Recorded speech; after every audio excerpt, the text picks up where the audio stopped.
Boa tarde, meus amigos. Mais um dia, mais um podcast, Desdobramentos Jurídicos, com Edson Freitas de Siqueira Advogados. Pois bem, hoje é quarta-feira, amanhã é o feriado nacional do Dia das Crianças no Brasil. Nós não trabalharíamos amanhã no escritório, como quase todos os brasileiros devem fazê-lo igual. Eu vou trazer então um assunto que seja bastante leve hoje. Hoje fomos vencedores um recurso que nós interpusemos perante o TST, e ao conversar sobre o recurso, houve uma crítica do conjunto e uma feita até a mim, diga-se de passagem, no que diz respeito à forma de redigir petições. O mundo atual precisa reestruturar, reestudar de como escrever petições. Eu mesmo sou da época que começamos redigindo documentos em máquinas de escrever. Me recordo que quando entrei na faculdade, um presente do meu pai foi uma máquina de escrever. E eu achei fantástico.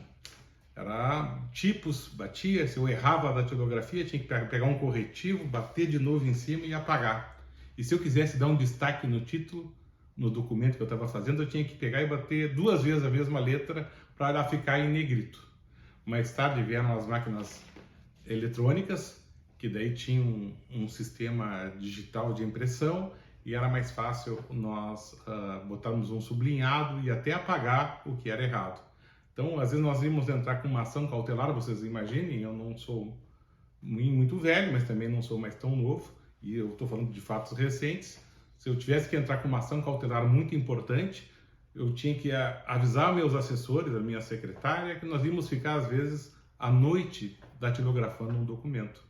Eu digitava, minha secretária datilografava, a gente revezava, eu batia um pouco. Quando errávamos era um caos, tinha que passar um corretivo, bater de novo. Isso tudo nos tornava, vamos dizer assim, reféns de uma única linha, de um único padrão de redigir documentos. Era mais fácil, por essa razão. Hoje não. Tudo está muito mais, assim, ilustrado, com mais possibilidades e tornando a redação mais dificultada por este motivo. Hoje, quando a gente acessa um computador para escrever um texto, a gente pode colorir, pode modificar tamanho de letra, escolher tipo de letra, o tamanho dos parágrafos, distanciamento entre uma letra e outra. Os recursos são inúmeros, e quando isso se nos vem de forma assim inusitada, como está sendo agora com a mudança da tecnologia, a gente passa a se perder nos recursos. Eu mesmo já me vi em circunstâncias bastante delicadas. Eu me recordo, e isso eu passei a primeira vez há uns 12 anos, 15 anos atrás. Eu estava redigindo um documento e costumo fazê-lo escrevendo em letras caixa alta, ou seja, letras maiúsculas. E eu estava num grupo, nós criamos um grupo, nós estávamos entrando com uma ação de indenização, uma class action nos Estados Unidos, e antes de se fazer uma class action nos Estados Unidos, uma ação coletiva em litisconsórcio, que a gente chama ativo, é necessário fazer um act alerta, é necessário publicar nos jornais americanos, hoje em sites, que se está se reunindo um grupo de pessoas para se propor uma ação, e que o escritório de advocacia tal, no caso que a gente tinha coligado lá em Nova York, iria patrocinar aquela demanda, permitindo que as pessoas que lessem aquele requisito legal publicado no jornal ou num site de interesse, pudessem, no prazo de 30 dias, ingressar no nosso grupo, e até mesmo outros escritórios de advocacia pudessem alertar que estão fazendo ações iguais, para que quando nós ingressássemos em juízo, isso acontece na Corte de Nova York, o juiz escolhe quem será o advogado titular daquele patrocínio, daquela ação. Mesmo que eu tenha meus clientes, haja um outro escritório com mesmos clientes, mesma causa, quem escolhe o advogado que vai ser o patrono daquela causa, que vai coordenar todos os trabalhos, é um advogado só, que é escolhido pelo juiz. Por essa razão, o ACT alerta. E para se fazer uma ação coletiva, por evidente, é porque a gente tem vários clientes tratando do mesmo assunto. Se tratava de uma ação indenizatória contra uma empresa de capital aberto, com ADRs e ADS negociados na Bolsa de Nova York, e share, também ações lá negociadas. E por ser um grupo de vários clientes, se criou um grupo no WhatsApp para se tratar do assunto. se criou também um grupo de endereçamento para e-mails coletivos. E em determinado momento eu gosto de escrever em letra maiúscula por uma questão de clareza, às vezes de informação, nas minhas redações internas. Eu me lembro que eu enviei um e-mail tratando de determinado assunto e uma das pessoas que integravam o grupo perguntou para mim, respondendo no e-mail, por que eu gritava tanto. Eu, meu Deus, como gritar tanto? Daí eu me vi que eu era um certo tipo de dinossauro nos tempos atuais. É que redigir nos WhatsApps, nas mensagens por e-mail, em letra alta, quer dizer que você está gritando. E eu não sabia, eu estava achando que estava chamando a atenção e, de certa forma, me equivoquei frente às mudanças que estão ocorrendo hoje. Até a gente vê gírias diferentes, abreviaturas diferentes no WhatsApp, no Messenger, no Twitter. Cada coisa tem o seu significado. E letras em caixa alta, dependendo a mídia que está se utilizando, quer dizer, se for um WhatsApp ou um MSN, caixa alta no Twitter é gritar, se você insistir muito no uso da caixa alta. Um detalhe, isso não está em nenhum manual ortográfico, principalmente aqueles do meu tempo, quando eu fiz a minha universidade ou quando eu era professor universitário. Então, por esta razão, eu quero dedicar o dia de hoje para dar algumas dicas de como redigir um documento digital, que hoje é dirigido aos tribunais ou aos órgãos administrativos, um ofício, uma carta, notificação. Hoje você quer notificar alguém pelo correio, você digitaliza e envia a mensagem, o telegrama sai lá na outra ponta, não se vai mais no correio levar um texto para o telegrama ser enviado, não. Entra no site, digitaliza o documento, envia a informação e a notificação chega lá. Você quer fazer uma petição em juízo, também é toda ela digitalizada. Você redige o documento e é digitalizado, ele vai existir só no mundo virtual. E assim está em todos os órgãos públicos, principalmente, e de justiça, e órgãos administrativos, de Receita Federal e todos os receitas federais, estaduais da Fazenda, todos os documentos são digitais. Então a gente tem a facilidade de redigir documentos com todos os recursos que um computador nos permite fazê-lo. Então segue algumas dicas para que você tenha um bom documento, tá? A primeira dica é que, como a gente tem esse recurso do bem digitalizado, nós usarmos então orações curtas. Quanto mais objetivo for o seu texto, melhor ele vai ser lido. E para a gente não pecar e não errar, frases curtas dizem mais que frases longas, porque as frases longas vão necessitar de vírgulas, vão necessitar de articulações no texto que podem ser mal interpretadas. Inclusive, às vezes se diz, né, que a arte da advocacia está em bem interpretar um texto legal e às vezes uma vírgula modifica completamente o conteúdo. Então, se você não quer ser mal interpretado, use frases curtas, mesmo que a oração seja longa. Eu tenho o parágrafo seja longo. Eu posso ter um parágrafo com 4, 5 frases dentro do mesmo texto, no mesmo parágrafo, e poder me comunicar de forma curta. Agora, se eu quiser escrever todo um parágrafo de 4, 5 linhas com uma única frase, uma única oração, sem nenhum ponto ou vírgula, eu tenho a chance de ser mal entendido de forma muito mais fácil do que se eu usar orações curtas. Isso é um treino que se faz e eu estudei muito essa parte de redação para utilizar na redação de livros, né?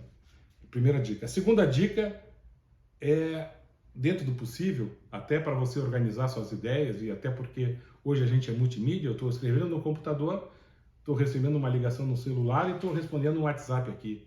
Então, nós paramos a todo instante durante a redação de documentos. Se a gente parar a todo instante, para criar uma ordem até no nosso próprio cérebro, é interessante botar um número em cada parágrafo, né? Numerar ideias ou pelo menos os assuntos. E dentro do possível, também no início de cada oração, já destacar do que vai se tratar o tema naquele item daquele texto. Se eu vou falar, por exemplo, de uma ação de despejo, da situação em que se encontra o imóvel, eu posso começar no início da frase, da situação do imóvel, 2 pontos, e trato de como está o imóvel. O imóvel foi depredado, aliás, fizeram obras não autorizadas. Eu posso escrever naquele parágrafo, mas já indicando ao leitor do que vai se tratar aquele item dentro do contexto de toda a petição ou de todo o documento. Uma terceira dica é que não abuse dos recursos digitais. Não faça como eu, não saia escrevendo com letra maiúscula aí, que pode, de repente estão achando que vai estar gritando, né? como eu fiz, como eu comentei com os senhores. Então, se eu posso fazer negrito, itálico, colorido, letra maior, letra menor, espaçamento de fonte diferenciado, eu tenho que tomar cuidado. Eu posso ter, hoje a gente abre dentro de qualquer redator de texto, abre a possibilidade de letras que existem, de tipos de letra. A gente vai ver lá que tem uma dezena, aliás, mais de 50 tipos. Então, eu vou botar Arial, Times Romano, tem uma série de tipos de letra. Então, se eu vou escrever um texto, que meu texto seja todo utilizando o mesmo recurso datilográfico. Se eu vou usar Arial, só Arial. Se eu vou usar Times, só Times. Não modificar. No máximo, usar um negrito. Né? Usar a letra maiúscula quando se deve usar a letra maiúscula e minúscula quando deve se usar a letra minúscula. Essa é outra dica que eu digo para os senhores. Cuidado com o excesso de recursos. Tudo que vem demais acaba nos tirando do foco. E o leitor, da mesma maneira, se o leitor vê lá, daqui a pouco eu vejo um tipo de letra aqui, com um determinado tamanho, daqui a pouco outro, eu já não vou conseguir entender o que está acontecendo, eu já vou achar que, inclusive, que a pessoa que escreveu copiou mal de um outro texto e está criando ali um texto estereotipado com evidência de erros, provavelmente. Então, eu vou chamar a atenção porque não deve. O sujeito, o leitor, vai passar a procurar o erro, não o acerto, não a informação. Então, nós estamos nessa terceira dica, que agora é não abusar dos recursos digitais, mas no contraponto eu sugiro, usem só um negrito. O sublinhado não, porque o sublinhado ele se confunde um pouco por outro recurso que tem nesses aplicativos de redação, que é quando tem o erro no texto, e até a gente olha isso muito em texto legal, que fala, esse artigo foi revogado. O que acontece? Sai um risco no meio do texto. Ou quando eu estou escrevendo e quero apontar que eu modifiquei ou errei, eu largo aquele recurso do risco no texto, no meio do texto, e isso confunde o leitor, às vezes, o sublinhado. Eu olho o sublinhado e olho de forma mais apressada, eu já estou no subconsciente achando que aquela parte do texto sublinhado pode ser uma parte do texto errado. Então não vamos dar chance do leitor cair nesse equívoco. Usemos o quanto menos do sublinhado. É claro que, eventualmente, a gente pode sublinhar lá no início de um título, etc., mas quanto menos é melhor. Porque no subconsciente, quando há um risco no texto, nós temos a informação que está errado, foi revogado, aquilo foi alterado. Isso é muito normal nós usarmos quando a gente manda um documento para um colega conferir ou reconferir, e ele vai lá e modifica e passa o risco em cima para nos avisar que é ali onde foi a mudança. Nos textos legais é a mesma coisa. Quando sai uma lei nova tratando de um assunto anterior, na parte revogada aparece o risco. Então, quer dizer, a informação do risco parecido com sublinhado é de erro. E se meu sublinhado vai parecer algo que está errado, fujo desse recurso. Mais uma dica: itálico. Só use itálico para transcrições de sugestões legais, de textos legais, de doutrina que se quer se referir com certo destaque. Usando o mesmo tipo de letra, use o itálico inclinadinho para transcrições e para referir textos ou expressões em língua estrangeira. Quer dizer, eu quero colocar lá um termo em inglês ou um termo em latim, eu coloco em itálico ou entre aspas. Se eu vou fazer uma transcrição, de regra é bom você botar 3 pontinhos e avançar para um parágrafo adiante e botar a transcrição em itálico para mostrar que não é o seu texto. O seu texto vai estar todinho em letra padrão e quando tiver itálico o juiz vai saber, o interlocutor que a gente está tratando vai saber que aquilo se trata de uma reprodução ou um texto estrangeiro. Também fica a quarta dica de não usar muito o negrito. Você não pode botar negrito em todo um parágrafo, em toda uma frase. Procure colocar o negrito com destaque ou destaque em algumas palavras ou em uma palavra. Se você botar negrito em tudo é importante. Você tem que destacar a ideia básica do texto, para que o leitor consiga rapidamente buscar o que você está querendo mostrar. Ou levar o leitor a subconscientemente, sempre que ver aquele assunto, instalar algum destaque interno, mas não um carnaval. Então, se você botar negrito em tudo, ele não vai conseguir saber o que você está querendo dizer. Então, tente ser objetivo no destaque do negrito. Isso eu passo me policiando, eu estou falando essas sugestões aos colegas e aos amigos aí, mas eu sou um que passo me policiando para não cair nesses mesmos equívocos. Quinta dica: saiba que não há hierarquia em destaques. Você está achando que botar uma letra maiúscula aqui, uma cor ali, botar um sublinhado aqui ou acolá e de repente se dá conta, mas isso é mais importante que aquilo. Eu ponho uma letra maior ainda, sublinhado e com colorido ainda. Evite isso. Destaque é destaque. É por isso que é importante você numerar o seu texto, porque vai ser o negrito é o seu recurso. E dentro daquele item, aquilo é o destacado. Então não adianta você botar lá no item 1, porque você acha que o item 1 é mais importante que o 5, botar um colorido em cima do negrito, porque o 1 é mais importante que o 5. Não. Dentro daquele tema, dentro daquele ponto do seu texto, o em negrito é o mais importante. Mas não exagere, senão você vai perder uma relação de seriedade nos seus destaques. Não existe hierarquia de destaques para o leitor, a não ser quanto aquele pedaço de texto que ele está se dedicando à leitura. No conjunto não vai haver essa hierarquia. Por fim, a melhor de todas as dicas, o bom senso. O que parecer exagerado, está exagerado. Esse é aquele velho sexto sentido feminino. Né? Se tá ruim, não insiste. Tá? Por fim, né, essa é a melhor dica, o bom senso. Não tente reinventar a roda e também quero indicar para vocês que até para eu conseguir me policiar e não errar também nesses detalhes todos que eu coloquei a vocês, além dos meus colegas que me fazem críticas e aos quais eu submeto volta e meia meus trabalhos e eles também a mim, porque isso é um trabalho colegiado aqui no escritório, a gente cuida muito disso, de ouvir a todos. Também quero dizer aos senhores que parte dessas informações eu retirei de conversas que eu tenho com ministros do Superior Tribunal de Justiça, do Supremo Tribunal Federal, desembargadores, juízes, amigos, e especialmente até em função de colegas de trabalho que fazem cursos com ministros e onde os ministros com mais à vontade passam essas informações aos seus espectadores que estão lá exatamente para aprender e entender como os juízes pensam, como os ministros pensam. E por via de regra, um ministro pensa como qualquer leitor, ele não é nada mais, nada menos que um leitor de um texto e ele quer entender o que ele está lendo. Então eles nos auxiliam quando dão cursos e às vezes os nossos colegas fazem esses cursos e repetem o que eu estou falando para os senhores agora, nos trazendo luz, Eu quero citar também Matthew Butterick, que é um autor americano que é especializado em redação de textos. Ele, na obra Typography for Lawyers, ele trata desse assunto e trata muito bem das confusões que se criam a partir da existência do subconsciente do leitor.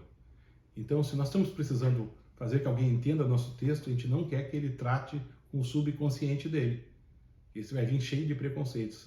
Vamos trabalhar somente com a parte intelectual do leitor. Essa é a minha dica e amanhã é dia das crianças. Boa noite.